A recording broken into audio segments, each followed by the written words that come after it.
मनीष गर्ग, नई दिल्ली। मध्य प्रदेश के किसानों के लिए बड़ी सौगात। माननीय केंद्रीय मंत्री श्री शिवराज सिंह चौहान जी ने मुख्यमंत्री श्री डॉक्टर मोहन यादव जी को सरसों उत्पादक किसानों के लिए भावांतर भुगतान योजना के तहत सरसों की खरीद की स्वीकृति पत्र सौंपा। कुछ पेंडिंग मामले थे, उनमें से एक सरसों की भावांतर भुगतान पर खरीद का था। तो मैंने सोचा कि आते कम से कम उसकी स्वीकृति आपके हाथ में दी जाए, ताकि सरसों की भावांतर भुगतान के अंतर्गत किसानों को रेट का मुझे पता चला कुछ अंतर है, 5800 के आसपास मार्केट रेट है और 6200 से ऊपर यही लगभग जो मैंने पता किया। तो जो आपने स्वीकृति मांगी थी, स्वीकृति की चिट्ठी मैं दे रहा हूँ।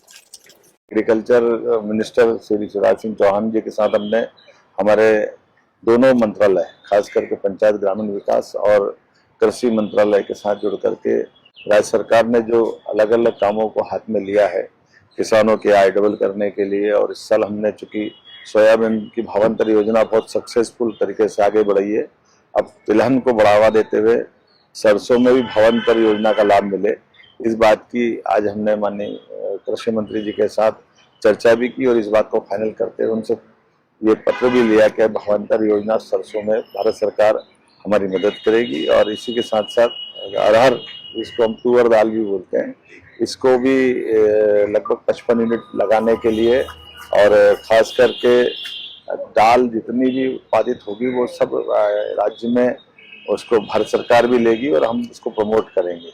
तिलहन का रकबा बढ़े, इस दिशा में भी निर्णय किया है। साथ ही साथ हमारे अपने राज्य के अंदर जो ग्रामीण आवास जो का कोटा जो बचा हुआ था वो भी लेने के लिए गाँव के साथ साथ हमारे विभिन्न गाँवों के अंदर किस ग्रामीण सड़कें हैं जो प्रधानमंत्री सड़क के माध्यम से बनती है, उनका जो कोटा है उस पर भी विस्तार से चर्चा हुई। आपस में कई प्रकार के कृषि विज्ञान केंद्र और कृषि को उन्नत बनाने के लिए भविष्य में कृषि मंत्रियों की अलग अलग राज्यों की बड़ी बैठक मध्य प्रदेश में आयोजित कराने के लिए ऐसे कई प्रकार के आयोजनों को लेकर विस्तार से चर्चा हुई। किसान कल्याण वर्ष होने के नाते से हम अपने 17 अलग अलग मंत्रालयों को मिला करके पूरे प्रदेश के अंदर हमने अपने किसानों की बेहतरी के लिए एक अभियान चलाया हुआ। उस सिलसिले में ये मुलाकात थी।